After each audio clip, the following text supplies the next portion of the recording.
Tell us about your origin story if you can. I know we're not big on, let's talk through the resume and what's available on LinkedIn. So tell me how you got to where you are without mentioning your resume and LinkedIn. I'm relieved by that question because I get very bored when I have to start listing what have I been doing the last 20 years. Um, so I got into software in a auspicious way. Maybe I was an acting major in college, and a music minor, which of course gave me all the skills to get into software, of course. Um, and I got a lucky break in early in my career to get a contract job at Microsoft, which was the first. Oh, wow. And I know I'm not supposed to talk about my resume, but it was auspicious because when I went to Microsoft as a seller, I literally had to have a more seasoned veteran sit me down and whiteboard what's the difference between a hardware and software, an operating system, things like that. So I started out just the first half of my career in sales. The the great transition for me was I was working for a company, and I was getting really frustrated with the kind of corporatized messaging that we were using to present and Mm. sell. And so I rebelled slightly and produced my own content and tried to put it in more of a story form, something that I would relate more to. And it ended up successful. And it ended up our VP of sales at Expedia had me train the entire sales team on doing a different method. And shortly thereafter, I realized what I really loved about sales was not particularly the selling, it was the persuasion Mhm. and in having product truth mixed in a clear, concise way to gain understanding and ultimately to win. Right. And so that's what led me into marketing, and where I've been for the last 9 years, 10 years has been in marketing, predominantly in product marketing, even though I'm leading marketing now, Mhm. product and content. And it's that journey is still the same for me. It's trying to figure out the story that is framed in a way that helps a customer achieve the thing that they're trying to achieve, and certainly beat our competition is always fun too. Yeah, good, But good. I like the storytelling, and by that I mean the principles of story, not a Mhm. romantic version. I like the principles of storytelling. Is I'm deeply passionate about that and try to get better every day. Well, where does the acting and the music fall into your life now? I imagine the storytelling is part of that, but I mean, do you play an instrument? Do you do acting on the side? Or is that still part of your life at all, or have you just left that behind in school? I I am not ashamed to say I don't think I was a particularly good actor. I was a really good singer. My whole family was like the Von Trapp family of like we had my parents called it family time as a Okay. child, and every Thursday we would sit around the piano, and my two brothers and I, my mom and dad would be singing 5-part harmony around the piano I love of that. and so look, as a kid I didn't like it. I was like, oh, I'm so bored. But as an adult, I'm like, it almost makes me cry. I'm like, that's a cool unique memory. So to answer your question, the most I do with music is I do have a piano, and I will jump out of in between meetings sometimes and go play and sing just to de-stress or play at night. But I enjoy it, but it's just a total hobby. But I will say one thing that I have thought about a lot to turn it back to story was one of the things I hated about piano. I wasn't good at it at all as a kid. And I would look at my mom, she was a really good piano player, and I would see all the notes. And Hmm. when I saw that, I I saw individualized notes. I had no idea how she was able to see five, six, seven notes at a time and play a score. And it wasn't until I was much older that I realized she wasn't seeing the notes, she was seeing structure. And that is what paralleled me when it came to storytelling in a corporate environment, is that there is a structure to persuasion, there's a structure to storytelling, there's a way that our brains interpret information. And I've always loved that parallel the last 10 years to think about music and story are very similar in that they have a lot of objective qualities to them. And if you get the qualities right, you're never always going to get it right. But if you get the structure of a message right, or the structure of a story, or the structure of an outbound message, it helps the user to receive it, consume it, and be emotionally affected by it. And I think it's kind of cool. Absolutely. And we talk about sales being in this emotional, or buying being an emotional process, I should say, and how people make that decision. So the storytelling connects directly into how a buyer wants to buy, and that emotional connection they want to the process. But what are some of those principles? What are some of those core objectives? Bring it down to 10,000 feet for our listeners. So I would shamelessly steal this. I'm certified with a company called StoryBrand, and you see a lot of parallels in story structure methodologies. Even if you look at like Challenger sale and a lot of the data that went behind the structure of how you construct a message. But the thing that has helped guide my thinking, and I dare to say the teams that I've worked with, it's more internalizing the understanding the roles of a story. So a story is, in one sentence, a story is about a character who wants something and has to overcome conflict to get it. So if you have a story, you have to have a hero, and they are on a journey, and it's not a good story if I don't have to overcome a conflict. So it'd be like, I go to a movie, and there's a person who wants to to make it to the top of a professional sport. He goes to college, is number one, goes to professional, he's number one, and the story ends. You're like, that was a terrible story, right? So you have to introduce conflict in that. So if you think about, from a selling standpoint or a marketing standpoint, a story has to have a hero, a story has to have a villain, of course, something to overcome, and a story has to have a guide. And the guide is the most important part of the story. So if you position your customer, to say this sounds cliche, but if you're positioning your customer as the hero, and by that, I don't mean they're Superman, I mean they're a character. They are the person on their journey, and they need something. And that gets conflated a lot of times in sales and in marketing. We end up, we cannot resist the temptation to become another hero. We want Right. to Well, we want to be instruct, the hero. The salesperson wants to be the hero. Right. all of us want to be the hero so desperately that it undermines the whole character development of, like, when you're talking to someone. So if I know that the hero has to overcome an objective both for themselves and for their company, and then if I'm identifying, obviously, what's the villain? What is the villain? And when you look at that in terms of from a seller standpoint or a marketer standpoint, there's three main characteristics of a problem. And we usually get number one right, and we usually don't get number two or three right.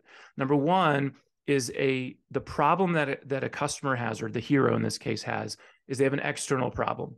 And that's pretty easy because they usually tell you that, right? Right. It's in the first episode, we learned that problem, right? We learn about that problem, and a lot of times we miss the part that to make the story more effective, you've got to get to the second, which is you have the customer has an internal problem, which is simply, how does that external problem make them feel? How does that make their company feel? And then third, you have a philosophical problem, and that's where the guide comes in. The philosophical problem is, we don't think the world should be this way. So I'll give you a dumb example, but it might work. We'll see. If I just bought a home about 6 months ago because we wanted to be closer to our kids' school, Right. and I'm in a new home, and so I'm going to need help to somebody to help mow the lawn. So what's my external problem? Obviously, I need to cut the grass. Cool. Well, what might be my internal problem? Well, I'm new in the neighborhood. I don't want my neighbors to think poorly of me because I have an unkempt lawn, right? And then the philosophical problem would be where you might come in to go, hey, Dan, like, we believe it should be easy to get your lawn mowed in a timely way with a quality way. So there's that transition of, I've got a problem, it's external, cut the grass. Internal problem, my status might be affected, How I or my feel about that problem. how I feel about it. And it could be my job. I mean, I'll hear this when I listen to calls with our sellers to customers, even at LeadIQ. I was listening to one the other day. I was actually on the call, and the seller or the customer said specifically, they said, okay, this is our external problem. And he said, listen, I'm not ashamed to say my reputation matters to me.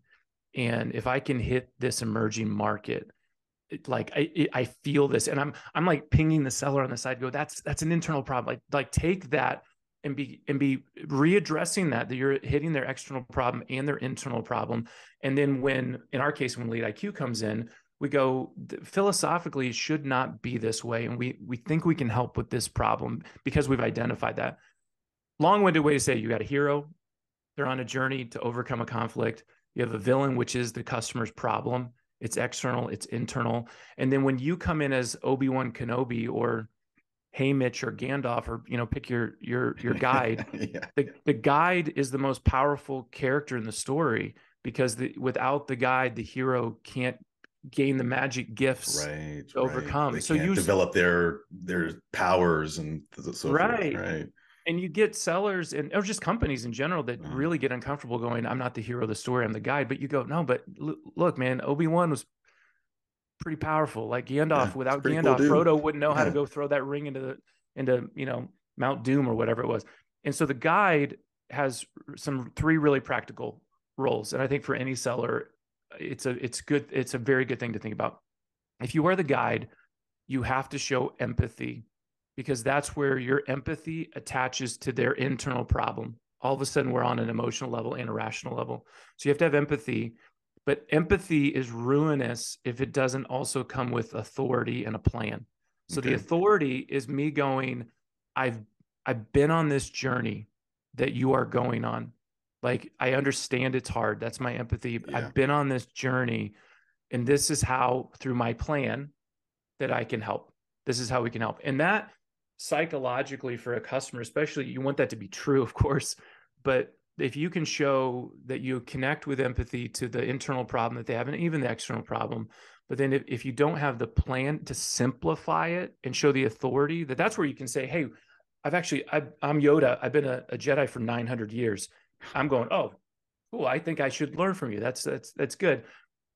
So story, you have a storytelling principle, but it's very pragmatic. It's very pragmatic. So when I'm thinking about writing content or speaking to customers or, speaking at events or whatever it is, you're just trying to think about, I'm just framing Yeah. a message up. And with that, you can go 1,000 directions. There's no perfect formula, and all of us mess it up, but you're just looking for clarity. Let me pick apart the internal problem real quick though. So the internal problem you said is one that we almost always miss, and the third part being the philosophical part of it. But you don't have the philosophical, you can't really, that doesn't connect well. You don't get that linkage if you don't get that internal problem. And it's about feeling. So talk about the level of like interaction you need to have with a prospect in order to get to that level. Because if I'm going outbound, then I'm going to allude or maybe interject what we believe other people are feeling that are like them, and maybe that's going to help trigger it.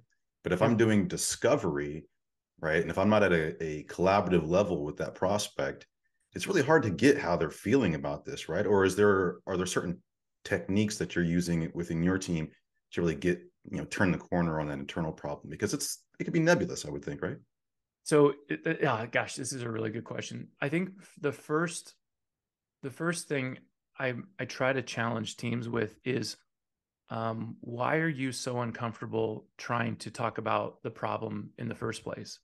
Because what I find is really interesting in software companies, for whatever reason, the the tilt, even if I know the external problem, there's a real bend toward just solutioning Right. and not talking about the problem. So I think the first thing you have to, as a company, maybe risk is, can you be explicit when you're speaking with the customer about the problem? So if, like, and I know it's an older reference, I still adore it. If you look at Challenger Sale, Mm-hmm.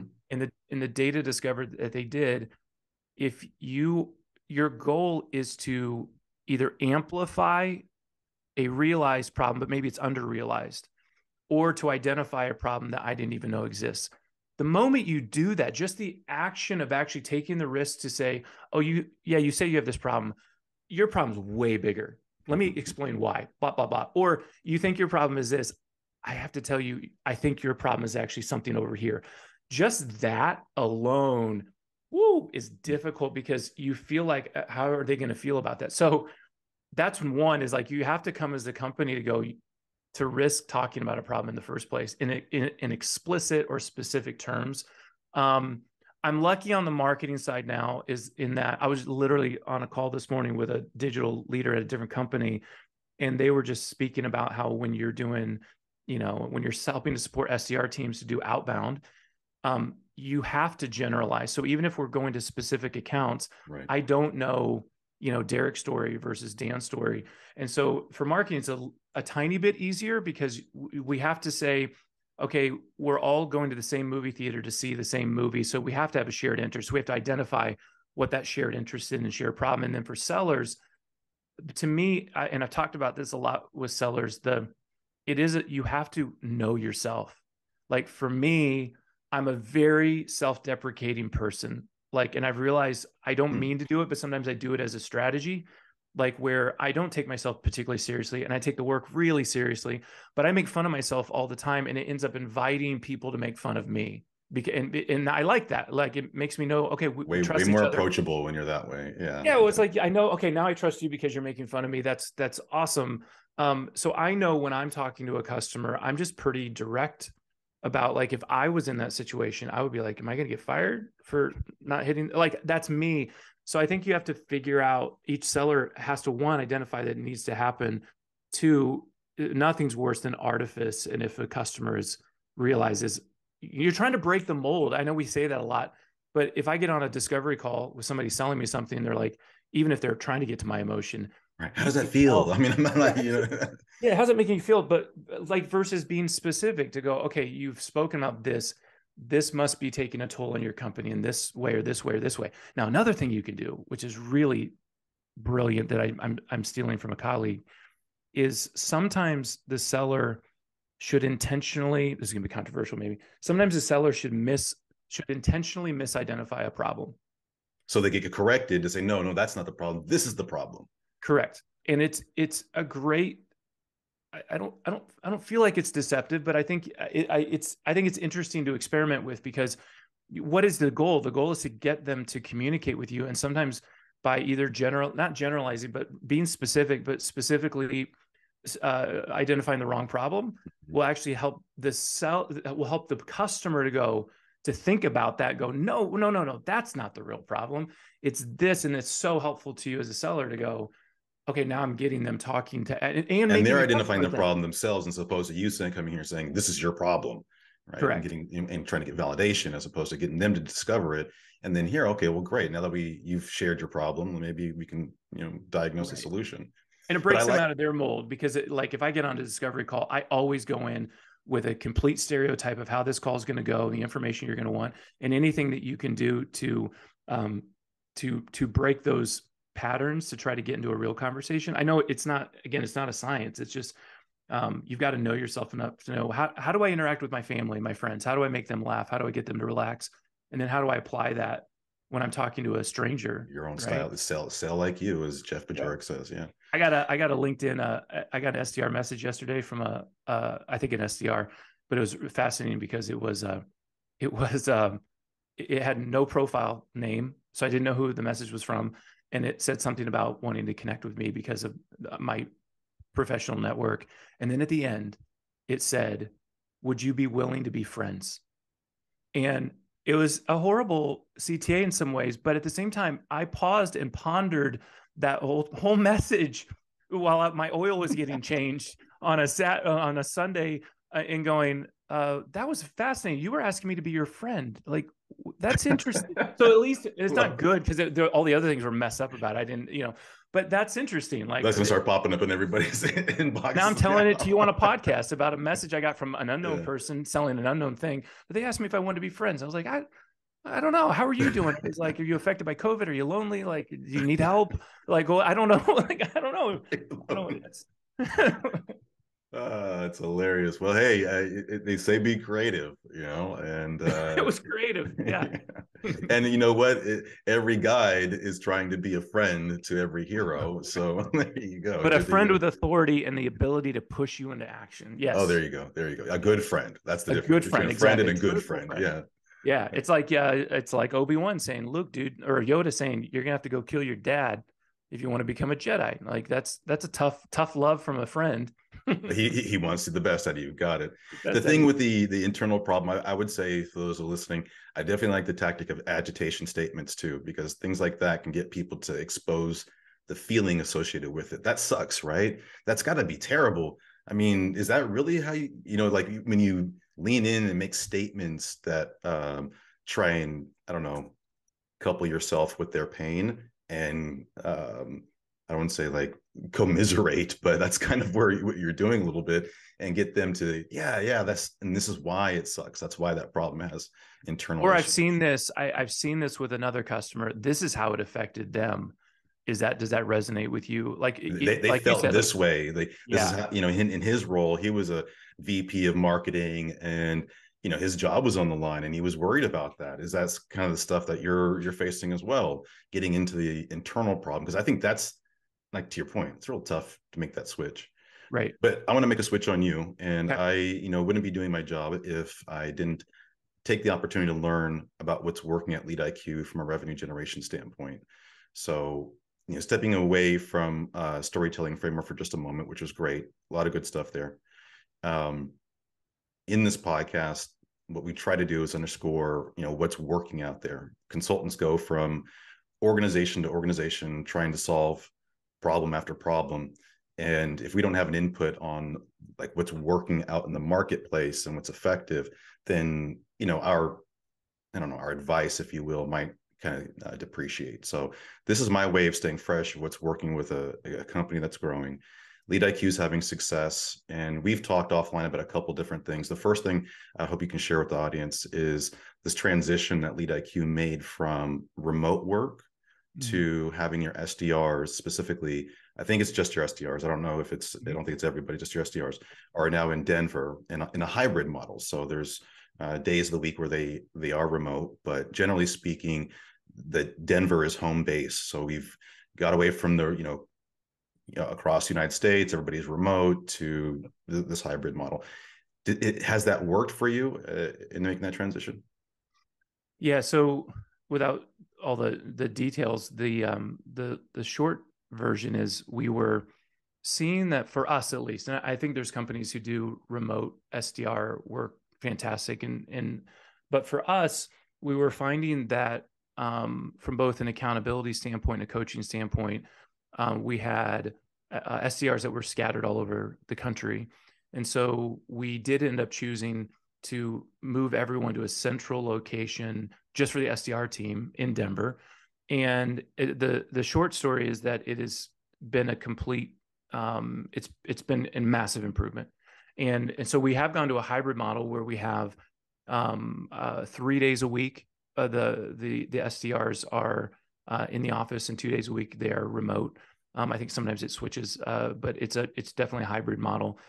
And what it's helped, I think, for us, and I hate it when there's stereotypes that go out to generations that are younger than Yeah, you agreed. and me. Yeah, But there is an aspect of younger sellers being amongst in the bullpen and hearing. I mean, I don't know. Like when I was first a seller, I was at one of my first sales jobs was as a B2B seller for Amazon.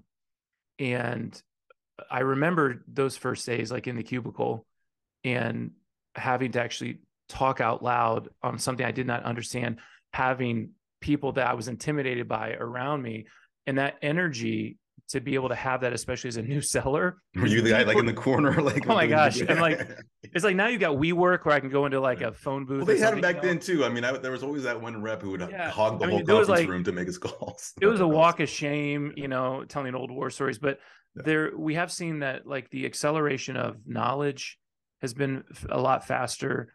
The camaraderie, I was I going to think ask, there's, yeah, the morale, the camaraderie, good, yeah, it's yeah. obvious that the loneliness that has happened because you're not traveling and you're not having events. I mean, everybody, it's been said over and over again, but it had, I think it was having real consequences on our organization over time, especially for the seller. So that was a big part of it.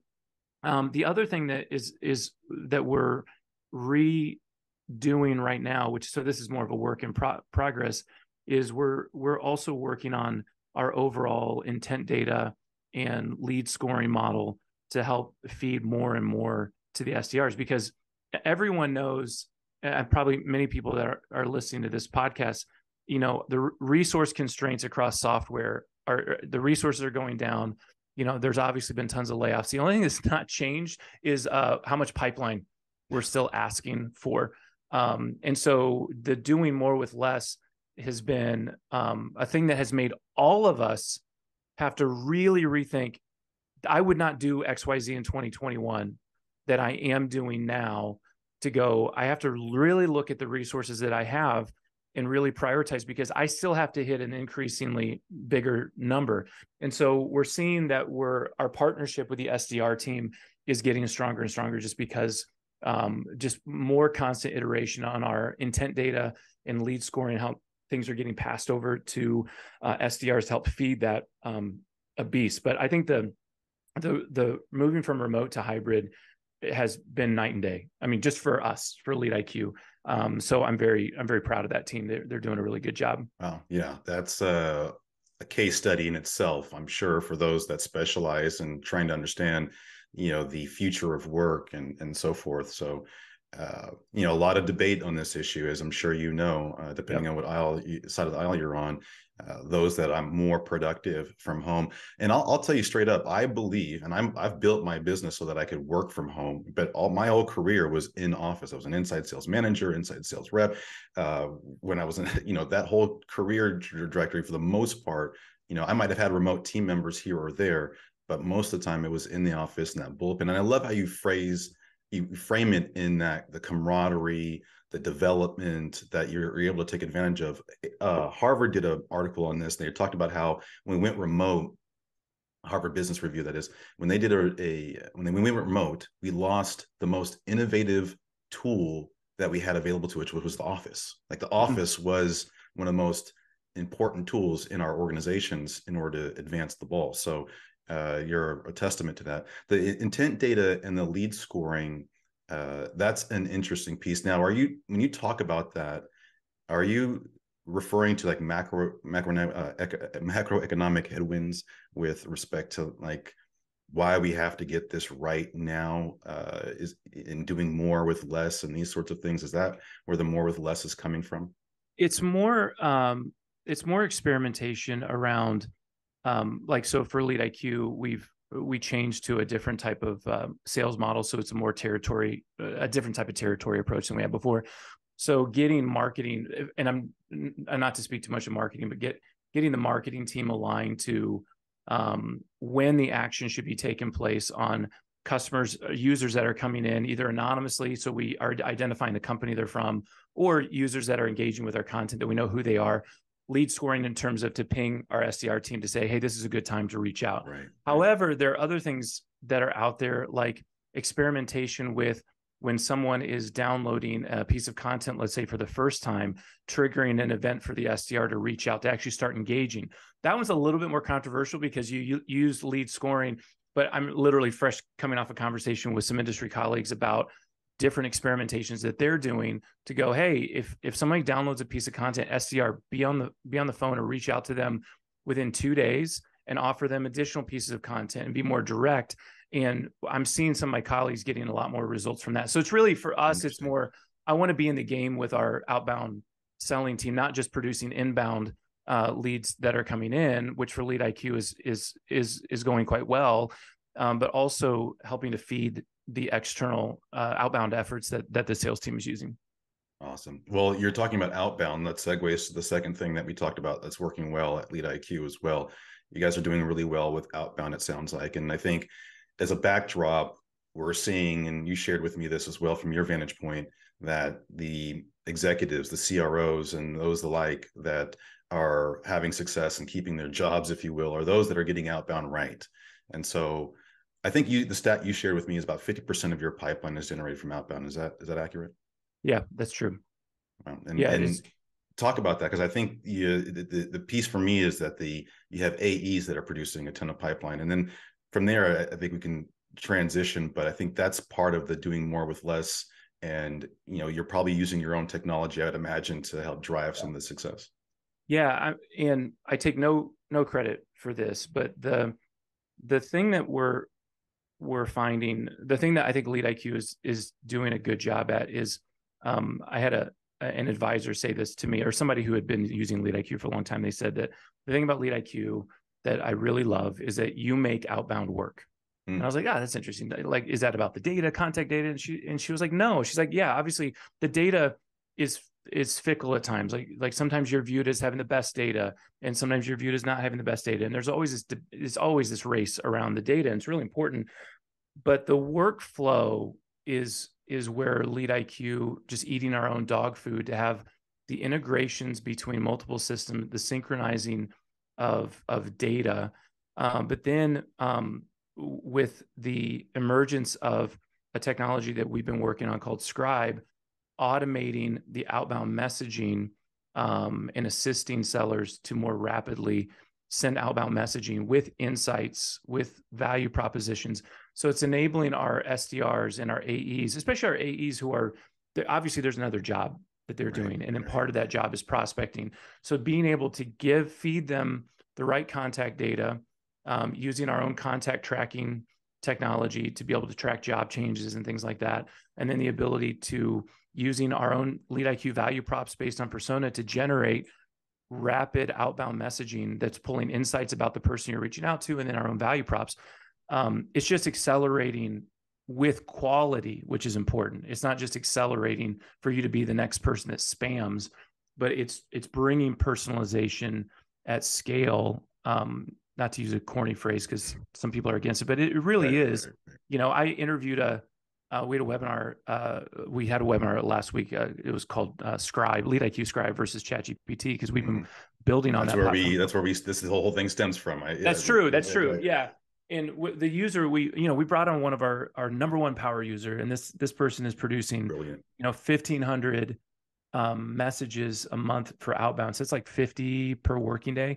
And it was just cool to see users that know that they are pressured to produce more, but to be able to have something that provides them a quality tool to be able to get through I got to find the person, know the right time in which to reach out if I've got contact tracking capability, and then out the door, all in a workflow that makes it efficient. And that's where we really want to be the advocates for making outbound work for our customers. And certainly that includes us using it ourselves. That's what we're doing our own outbound. Well, I mean, there you go. You're drinking your champagne, eating your dog food, drinking your own beer, whatever analogy you want to use. But I love that you're turning your reps into cyborg reps effectively. Right. That's and we're seeing that, and that's what it takes these days. I mean, it's going to be exponential, and if you don't incorporate some generative AI, you're probably going to be left behind. But you mentioned this personalization at scale. I'm going to unpack that just real quick, because when I work with SDR teams, one of the exercises I put them through when we do trainings is a time exercise. Like, where are you spending your time, so that we can reallocate that in the right ways? And it's a learning experience, not just in time management, but also in, like, as a business, what liability or burden, I should say, are we putting on our team at certain hours, whether it's internal meetings or research. And on average, what I found is that SDRs were doing at minimum 5 hours a week, 7 hours a week on research to do their outbound. And you look at the outbound messages and the volume, and it's 30, 40, 50 maybe in a day.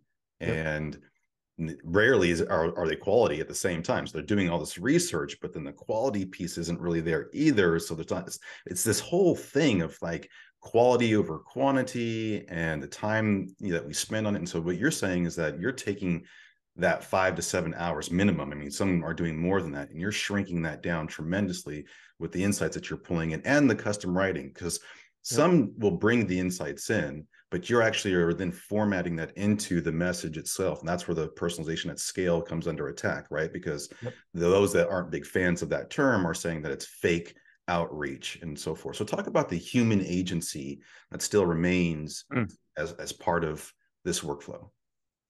I love that phrase you just used, human agency. And gosh, I mean, if you take a step back, the gift that a ChatGPT is given is it's giving a category to something that didn't necessarily have a category. Like you said, there have been products that are giving you prompts, companies that give you insights.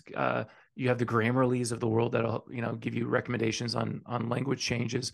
And those are all good. But when we started building this a little over a year ago on OpenAI, and so we were very early to this, and we actually got a patent around the uniqueness of this technology.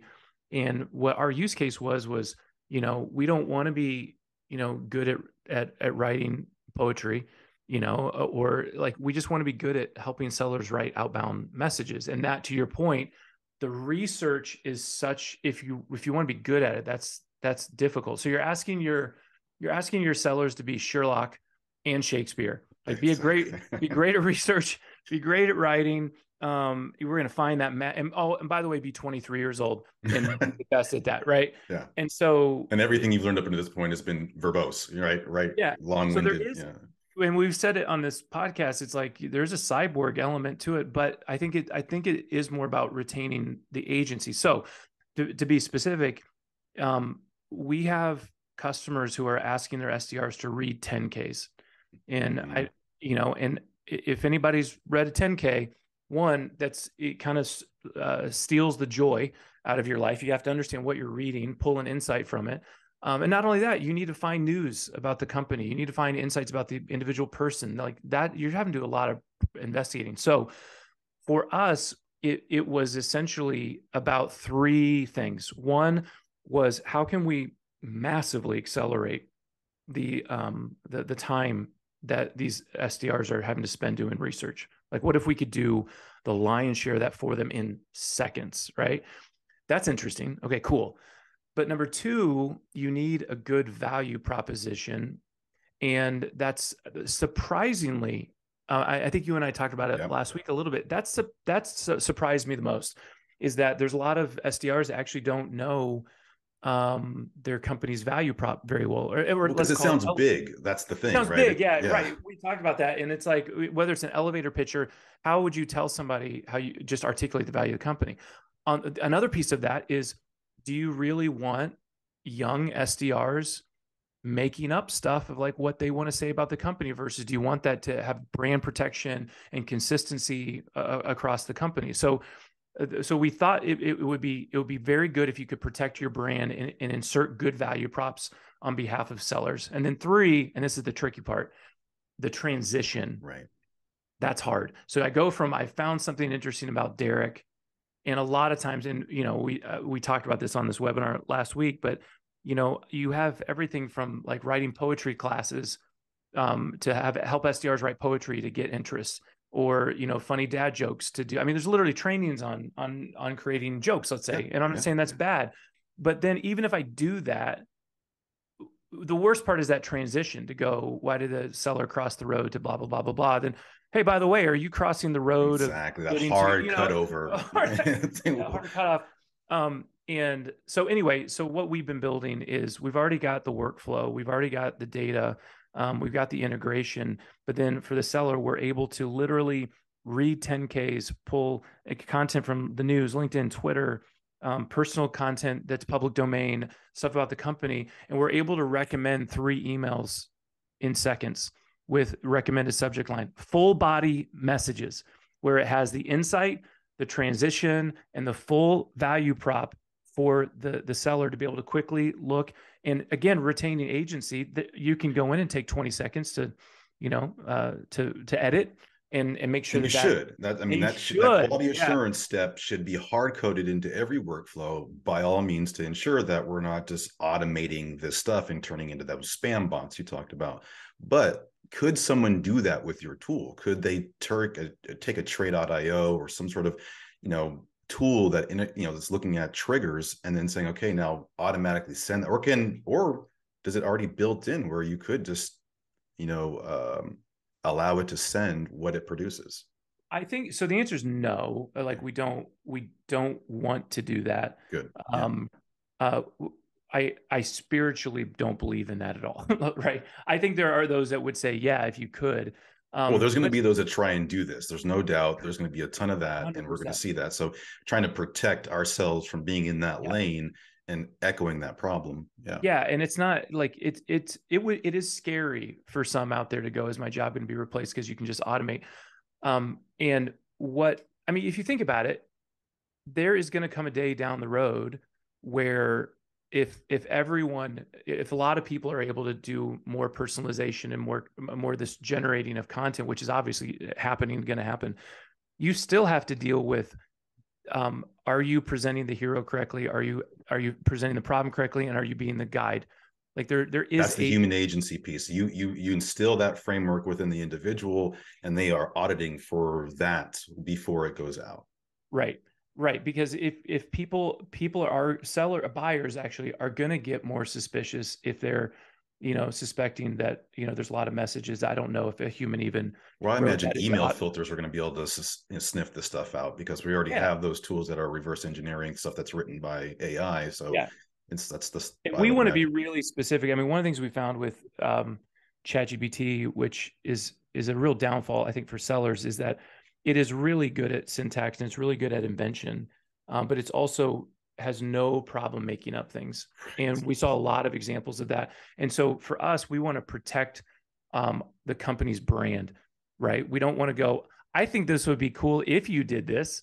And so we'll make it up and it looks good and it sounds great, but it's utterly not true. Right. There's lots of layers to this, but at the end of the day, we want to speed up, especially the research in the transition, and then you have multiple value propositions, and that your company is responsible for. We're not making up your value proposition; that's your job, and we can help you do that. Right.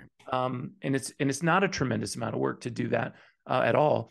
But yeah, I'm very excited about it. It's really cool to see this idea of how we can be the advocate for these SDRs who do a job that is, I came from the CX world, like the customer service world. And so contact center agents, it was the same type of thing. It is many times an entry level job to propel you into something that you want to go to, and advocating for these people who do a very difficult job by equipping them to do what they're actually good at versus making them be a great researcher and a great writer at 23 years old to talk about your brand messaging. If we can assist you in a real substantive way, like you said, cutting that 5 hours a week or more that we see down to a very minimal amount of time that you have to do on some of those tasks, it's really cool. And the sellers, Well, it goes away from the research and repurpose that time into crafting and the human agency element, making sure that the stuff that's produced is quality and at scale.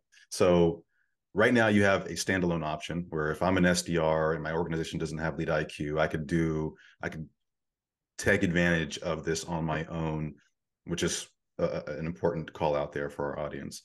But if I do have a LeadIQ account and I wanted to start using this, is this a bolt-on that I would, accrue more? I would imagine accrue additional costs. Is it comparable? I mean, you don't have to tell us how much it costs, but if I had 50 sellers using LeadIQ right now and I'm thinking about turning this on, what does that look like? I think you have an onboarding team that can help with the value prop setup and so forth. But talk about how people action this today. Yeah, the easiest way to action it is if you are not currently a LeadIQ customer and you want to just consume Scribe to just play with the generative AI. We have a freemium version. I think we're very generous. We give, I think, 40 credits a month that you get as part of the free version, which is essentially we'll give you 40 instances where you can produce 3 messages to send out. And that's perpetual. So you can sign up for that. You can go to scribe.leadiq.com, sign up there for that. If you're an existing customer, the easiest way right now is just to reach out to your CSM and talk to them. We are like over time, as we're adding more capabilities to LeadIQ, we are going to be offering more of a universal credit model versus right now you have credits for for Scribe versus our core LeadIQ product. So I think the easiest thing would just be to have the seller or the sales admin and the leader reach out to LeadIQ through your CSM. And it is an integrated part of our platform. To answer your question, though, like you can consume our contact tracking capabilities, our Scribe certainly, and then what was known formerly as Prospector, but just really the core LeadIQ identifying component of that. But yeah, we're very excited. We're very much about a unified platform, but we also see that there are customers who really just want to produce messages and try to get better at that. So it's an experiment for LeadIQ to offer a standalone option that you can upgrade to a paid version of Scribe as well.